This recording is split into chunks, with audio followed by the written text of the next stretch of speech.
ይሄ ያለንበት ሰንበት ያለንበት ሳምንት ምኩራብ ይባላል። ምኩራብ ብሎ ሰይሞታል። 8 በአብይ ጾም ውስጥ 8 ሰንበታት 8 ሳምንታት አሉ። ለነዚህ ኢትዮጵያዊ ሊቅ ቅዱስ ያሬድ እያንዳንዳቸው ስያሜ ሰጥቷቸው፣ መጀመሪያ እንግዲህ ምኩራብ ብሎ ቅዱስ ያሬድ የሰየመው ከምን በመነሳት ነው? ምኩራብ ማለት ምን ማለት ነው የሚለውን በመጀመሪያ መመልከት ያስፈልጋል። እንግዲህ ምኩራብ ማለት እስራኤላውያን አምልኮታቸውን ያከናውኑበት የነበረ የጸሎት ቤት ማለት ነው። ምኩራብ በኢየሩሳሌም መካከል የሰሎሞን ቤተ መቅደስ አለ። በሌሎቹ አካባቢዎች ግን ቤተ መቅደስ ስላልነበረ፣ እንግዲህ እስራኤል ሰፊ ሀገር ናት። በየአካባቢው ያለው ሕዝብ የሚያመልክበት የአምልኮ ስፍራ የግድ ያስፈልገዋልና በየአካባቢው ምኩራቦች ነበሩ። እዚህ ላይ ምኩራብ ሲል ከ48ቱ ምኩራባት የተለየ ታላቁን የሰሎሞንን ቤተ መቅደስን የማይገባ ስራ ሰራችሁበት፣ ከዚህ አስወጡ ብሎ ገበያውን በተነ ይላል።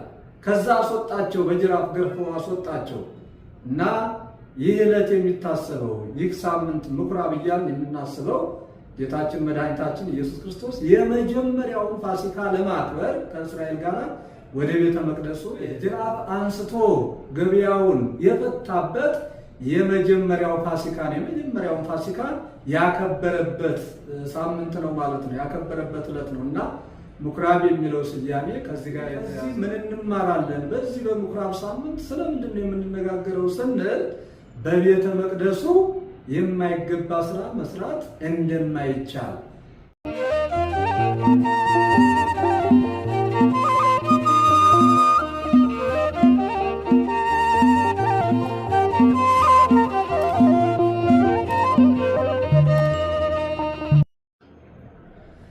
በስመ አብ ወወልድ ወመንፈስ ቅዱስ አሐዱ አምላክ።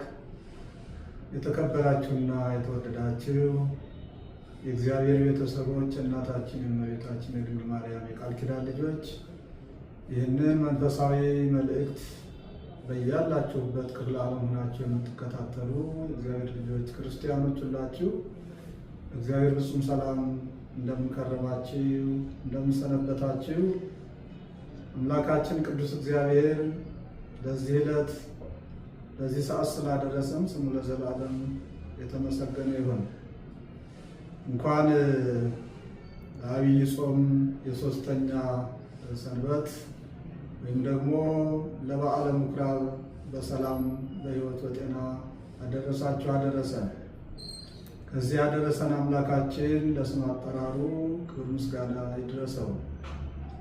እንግዲህ አሁን ያለንበት የዐቢይ ጾም ሶስተኛ ሳምንት ሶስተኛ ሰንበት ላይ ነው። ይኸውም ደግሞ በቅዱስ ያሬድ የጊዜያት አከፋፈል ወይም ደግሞ በዐቢይ ጾም ያሉትን ሳምንታት ስያሜ ሰጥቷቸዋልና እያንዳንዳቸው ይሄ ያለንበት ሰንበት ያለንበት ሳምንት ምኩራብ ይባላል። ምኩራብ ብሎ ሰይሞታል። 8 በዐቢይ ጾም ውስጥ 8 ሰንበታት 8 ሳምንታት አሉ። ለነዚህ ኢትዮጵያዊ ሊቅ ቅዱስ ያሬድ እያንዳንዳቸው ስያሜ ሰጥቷቸዋል። የመጀመሪያው ሳምንት የመጀመሪያው እሁድ የዐቢይ ጾም መግቢያ ሳምንት ማለት ነው ዘወረደ ብለን አክብረናል። ሁለተኛውን ሰንበት ሁለተኛውን ሳምንት ደግሞ ቅድስት በሚል ስያሜ ተሰይሞ እሱንም አክብረናል። አሁን ደግሞ ሶስተኛውን ሳምንት ምኩራብ በሚል ስያሜ እናከብራለን። እግዚአብሔርን በዚህ ሳምንት በዓለ ምኩራብን እያሰብን ወይም ደግሞ በዚህ ምኩራብ በሚባለው ስያሜ ተሰየመውን ሳምንት እግዚአብሔርን እናመሰግንበታለን ማለት ነው። በመጀመሪያ እንግዲህ ምኩራብ ብሎ ቅዱስ ያሬድ የሰየመው ከምን በመነሳት ነው? ምኩራብ ማለት ምን ማለት ነው የሚለውን በመጀመሪያ መመልከት ያስፈልጋል። እንግዲህ ምኩራብ ማለት እስራኤላውያን አምልኮታቸውን ያከናውኑበት የነበረ የጸሎት ቤት ማለት ነው። ምኩራብ ማለት እንግዲህ በኢየሩሳሌም 48 ምኩራባት ነበሩ ይላል። 48 ምኩራባት። እስራኤል እንግዲህ ቤተ መቅደሱ ያለው ኢየሩሳሌም ነው። ታላቁ የሰሎሞን ቤተ መቅደስ ያለው ኢየሩሳሌም ነው። እስራኤላውያን በተለያየ ክፍለ ዓለም ተበትነው ቢኖሩም እንኳን በዓመት 3 ጊዜ ወደ ቤተ መቅደሱ ሄደው 3 ታላላቅ አብያን በዓላትን ያከብሩ ነበረ። 3 ጊዜያት ለለ ዓመት ለያስተር ተባይትከ ከዓመት 3 ጊዜ ወደ ቤተ መቅደስ ሄዶ አንድ እስራኤላዊ ተወላጅ 3ቱን ታላላቅ በዓላት ማክበር የግድ አለበት ማለት ነው። እነዚህም 3ቱን ታላላቅ በዓላት ማለት በዓለ ፋሲካን፣ በዓለ ሰዊት የእሸት በዓል የሚባለውንና በዓለ ናኢት የቂጣ በዓል ብለው የሚያከብሩትን እነዚህም 3 በዓላት እስራኤላውያን በተለያየ ክፍለ ዓለም ቢኖሩ ወደ ኢየሩሳሌም ሄደው የሰሎሞን ቤተ መቅደስ ባለበት ተገኝተው የሚገባውን መስዋዕቱን ይዘው በዛ ተገኝተው እነዚህን 3ቱን በዓላት የማክበር ግዴታ ነበረባቸው እና ቤተ መቅደሱ ያለው ቤተ መቅደሱ የታነጸው በኢየሩሳሌም መካከል የሰሎሞን ቤተ መቅደስ አለ። በሌሎቹ አካባቢዎች ግን ቤተ መቅደስ ስላልነበረ እንግዲህ እስራኤል ሰፊ ሀገር ናት። በየአካባቢው ያለው ሕዝብ የሚያመልክበት የአምልኮት ስፍራ የግድ ያስፈልገዋልና በየአካባቢው ምኩራቦች ነበሩ። ከፍ ያለ ቦታ ላይ እንደ አዳራሽ ሰቀልማ አዳራሽ ሰርተው በዛ እየተሰባሰቡ ቅዳሜ እየተሰባሰቡ አምልኮታቸውን ያከናውኑ ነበረ። በዛ ትምህርተ ኦሪትን ይማማሩ ነበረ። ሕገ ኦሪትን ይማማሩበት ነበረ። እነዚህ 48ቱ ምኩራቦች በየአካባቢው ያሉ የአምልኮት ቦታዎች ናቸው። ሌላ አገልግሎት አይከናወንባቸውም ነበረ። በ48ቱ ምኩራባት እግዚአብሔርን ሲያመሰግኑ ከሰነበቱ በኋላ መጀመሪያ ላይ እንደገለጽ ነው በዓመት 3 ጊዜ ግን መስዋዕቱን ይዘው ወደ ቤተ መቅደሱ ወደ ሰሎሞን ቤተ መቅደስ ታቦተ ጽዮን ወዳለችበት እግዚአብሔር በረድኤት ወደሚገለጽበት ወደ ታላቁ ቤተ መቅደስ ከዓመት 3 ጊዜ ሄደው ያከብሩ ነበር እና እዚህ ላይ ስያሜው ምኩራብ ማለት እስራኤል አምልኮታቸውን የሚገልጹበት ሰቀልማ አዳራሽ ሲሆን ቤተ መቅደሱንም ታላቁን የሰሎሞን ቤተ መቅደስም ምኩራብ እያለ ይጠራዋል። አንዳንድ ጊዜ መጽሐፍ እዚህ ላይ ቅዱስ ያሬድ ይህንን ሳምንት የሰየመው ምኩራብ ብሎ የሰየመው የቤተ መቅደሱን ነው ምኩራብ እያለ የጠራው። ይህንን ምኩራብ የሚለውንም በዮሐንስ ወንጌል ምዕራፍ 2 ከቁጥር 14 ጀምሮ ስናነብ እናገኘዋለን እና ቤተ መቅደሱን አንዳንድ ጊዜ ምኩራብ ብሎ ይጠራዋል። ምክንያቱም ምኩራቡም እግዚአብሔር የሚመሰገንበት እግዚአብሔር የሚመለክበት ነው። ቤተ መቅደሱም አገልግሎቱ ከምኩራቡ ልዩ የሚያደርገው መስዋዕት የሚሰዋው መስዋዕት የሚቀርበው ሊቀ ካህናቱ በዓመት 1 ጊዜ ስለ ራሱና ስለ ሕዝቡ ኃጢአት የስርየት መስዋዕቱን የሚያቀርብበት ካህናቱ የሕዝቡን ኃጢአት ለማስተስረይ ስጋዊ ኃጢአት ለማስተስረይ መስዋዕት የሚሰውበት የሰሎሞን ቤተ መቅደስ ነውና ይህንን የሰሎሞንን ታላቁን ቤተ መቅደስን ምኩራብ እያለ ይጠራዋል።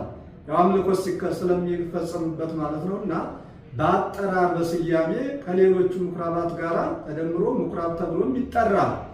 ነገር ግን በተለየ መንገድ የሰሎሞን ቤተ መቅደስ ታላቁ ቤተ መቅደስ መስዋዕት የሚቀርብበት ሊቀ ካህናቱ በዓመት 1 ጊዜ ስለ ሕዝቡና ስለ ራሱ ኃጢአት ወደ ቅድስተ ቅዱሳኑ መስዋዕቱን የስርየት መስዋዕቱን ይዞ የሚገባበት ነውና ምኩራብ ተብሎ የተሰየመው አምልኮቱ ስለሚከናወንበት ነው። ከነዚህ ከ48ቱ በየአካባቢው ካሉት ምኩራባት ተለይቶ የሰሎሞን ቤተ መቅደስ የሚገኘው በኢየሩሳሌም መካከል ነውና በዚህ ምኩራብ ተብሎ በተሰየመው ሳምንት ወይም ደግሞ በዚህ ሳምንት በምኩራብ ምን እንደተደረገ እያሰብን እግዚአብሔርን እንድናመሰግን ቅዱስ ያሬድ ይህንን ስያሜ የሰጠው ከምን በመነሳት ነው ቢባል አምላካችን መድኃኒታችን ኢየሱስ ክርስቶስ ለስም አጠራሩ ክብር ምስጋና ይግባውና ወደ ቤተ መቅደሱ የመጀመሪያ ጉዞ አድርጓል።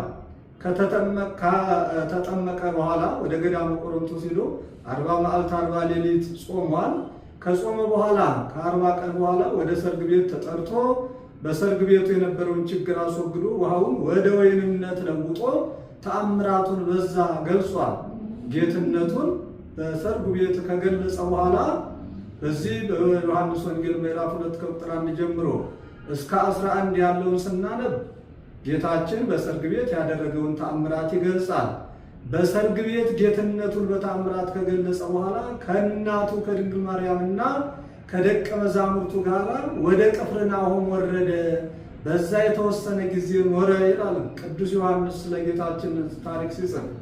ከዛ በኋላ የፋሲካው በዓል ደረሰ። እስራኤል የሚያከብሩት የታላቁ የፋሲካው በዓል ደረሰ። ጌታችን መድኃኒታችን ኢየሱስ ክርስቶስ ለስም አጠራሩ ክብር ምስጋና ይግባውና ደቀ መዛሙርቱን አስከትሎ የመጀመሪያውን የፋሲካ በዓል መጀመሪያው ማለት ለእስራኤል የመጀመሪያ አይደለም። እሱ ግን ከእስራኤል ጋር በአንድነት ለማክበር በመጀመሪያ ጊዜ ወደ ቤተ መቅደሱ የፋሲካውን በዓል ለማክበር ወጣ ይላል። እንግዲህ ወበአ እግዚእ ኢየሱስ ምኩራብ አይሁድ፣ ጌታችን ኢየሱስ ክርስቶስ ወደ አይሁድ ምኩራብ ገባ ይላል እና እዚህ ላይ ምኩራብ ሲል ከ48ቱ ምኩራባት የተለየ ታላቁን የሰሎሞንን ቤተ መቅደስ ነው። ጌታችን ወደ ቤተ መቅደስ ወደ ምኩራብ ገባ የሚለው ወደ ቤተ መቅደሱ ነው እና ጌታችን ደቀ መዛሙርቱን አስከትሎ ወደ ምኩራቡ ሄደ፣ ወደ ቤተ መቅደሱ ሄደ። በዛ ደስ የማያሰኝ ነገር በቤተ መቅደሱ ዙሪያ ተመለከተ፣ በምኩራቡ ዙሪያ ተመለከተ ነው የሚለው። አምልኮት በሚከናወንበት ሰውና እግዚአብሔር በሚገናኝበት በጸሎቱ ስፍራ እግዚአብሔር በሚመለክበት ስፍራ በቤተ መቅደሱ ዙሪያ በምኩራቡ ዙሪያ ደስ የማያሰኝ ስራ ሲሰሩበት አይሁድን ተመለከታቸው። ምን ይሰሩ ነበር ቢባል የገበያ ቦታ አድርገውት ነበረ። እንስሳቱን፣ በጉን፣ ላሙን፣ በሬውን በአጠቃላይ ሸቀጣ ሸቀጡን በቤተ መቅደሱ ዙሪያ የሸቀጥ መደብር አድርገው የገበያ ቦታ አድርገውት ተመለከተና ወገብረ መቅሰፍተ ጥብጣቤ ዘሃብል ይላል። የገመድ ጅራፍ አዘጋጀና ወሰደደ እምኩራብ አባጋኒ ወአለምተኒ በዛ ይገበያዩ የነበሩትን ገበያተኞችን ወይም ደግሞ ነጋዴዎችን ከዚህ አስወግዱ ብሎ እንስሳውን በጉን ላሙን ከቤተ መቅደሱ አስወጣ ነው የሚለው። ከቤተ መቅደሱ አስወጣ። ከቤተ መቅደሱ ውስጥ ገብተው አይደለም። ነገር ግን የእግዚአብሔር ቤተ መቅደስ አካባቢው ሁሉ የተቀደሰ ነውና ቤተ መቅደስ ይለዋል። አሁን ቤተ መቅደስ ስንል ውስጥ አስገብተው እየሸጡበት አይደለም። በአውደ ምሕረቱ ዙሪያ በቤተ መቅደሱ ዙሪያ በአካባቢው የገበያ ቦታ አድርገው ስላገኘ ጅራፍ አዘጋጅቶ ገበያውን በተነ። ከአካባቢው አስወግዱ አላቸው። ቤቴ የጸሎት ቤት ይባላል እንጂ እኔ ከወገኖቼ ጋር የምገናኝበት እስራኤላውያን ጸሎታቸውን የሚያቀርቡበት ከኔ ጋር የሚገናኙበት ጸሎትሰ ተናግሮ ስለ እግዚአብሔር ጸሎት መጸለይ ከእግዚአብሔር ጋር መነጋገር ነው ይላሉ ሰለስቱ ምዕት በፍትሐ ነገሥት። ጸሎት መጸለይ ከእግዚአብሔር ጋር መነጋገር ነው እና ያ ቤተ መቅደሱ እስራኤላውያን ከእግዚአብሔር ጋር በጸሎት የሚገናኙበት አምልኮታቸውን የሚፈጽሙበት ስለ ኃጢአታቸው ስርየት የሚለምኑበት እግዚአብሔር ደግሞ በረድኤት እየተገለጸ ኃጢአታቸውን ይቅር የሚልበትና ጸጋና በረከት የሚያድልበት እንጂ የገበያ ቦታ አልነበረም። ቤቴ የጸሎት ቤት እንጂ የገበያ ቦታ አይደለም። እናንተ ግን ቤቴን መመስገኛዬን አምልኮታችሁን መፈጸም ሲገባችሁ የወንበዴ መሸሸጊያ፣ የወንበዴ ዋሻ፣ የሌባ መሸሸጊያ መደበቂያ አደረጋችሁት። የተሰረቀውን የተቀማውን አምጥታችሁ በመሸጥ ቤተ መቅደሴን የማይገባ ስራ ሰራችሁበት፣ ከዚህ አስወጡ ብሎ ገበያውን በተነ ይላል።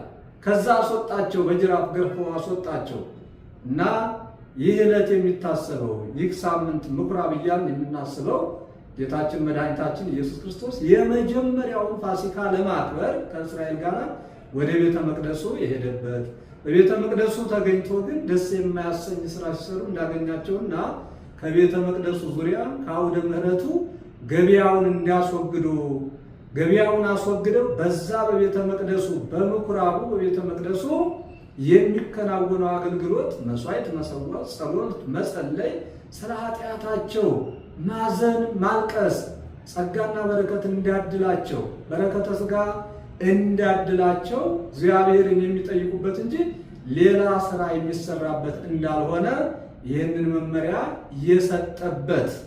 የሰጠበት ዕለት ስለሆነ ቅዱስ ያሬድ ምኩራብ ብሎ ሰይሞ በዚህ ሳምንት አምላካችን በዚህ ሳምንት ስናመሰግን አምላካችንን በጸሎት ስንጠይቅ በቤተ መቅደሱ ምን እያደረግን መሆን እንዳለበት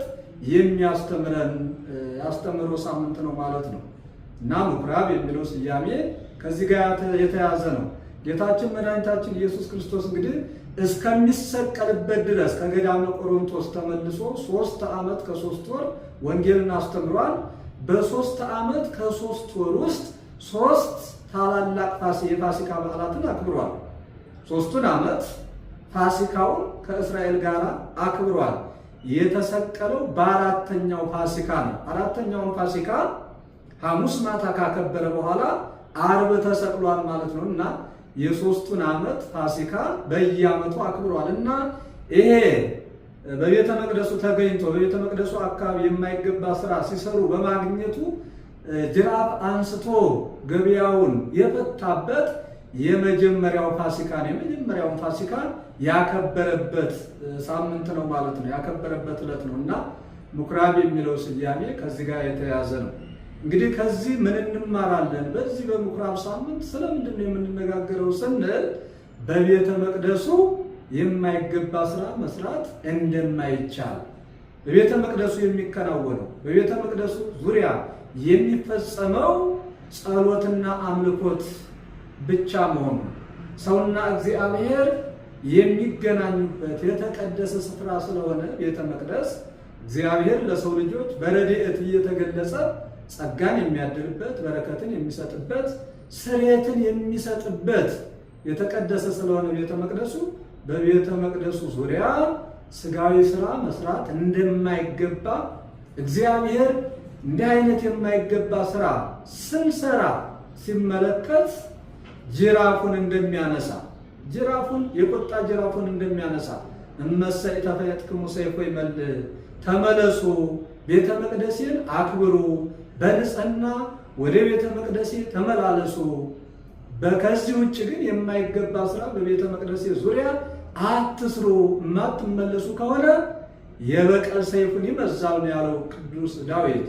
ስለዚህ ወደ ቤተ መቅደስ ስንመጣ ሕሊናችንን ከኃጢአት ንጹሕ አድርገን እግዚአብሔርን ብቻ ለማመስገን፣ እግዚአብሔርን በጸሎት ለመጠየቅ፣ እግዚአብሔር ጋር ለመገናኘት እንጂ የማይገባ ስራ ለመስራት በቤተ መቅደሱ ዙሪያ እንደ አይነት ሀሳብ ያለው ሰው ሕሊናውን ንጹሕ አድርጎ ወደ ቤተ እግዚአብሔር መቅረብ እንዳለበት የምንማማርበት ነው ማለት ነው።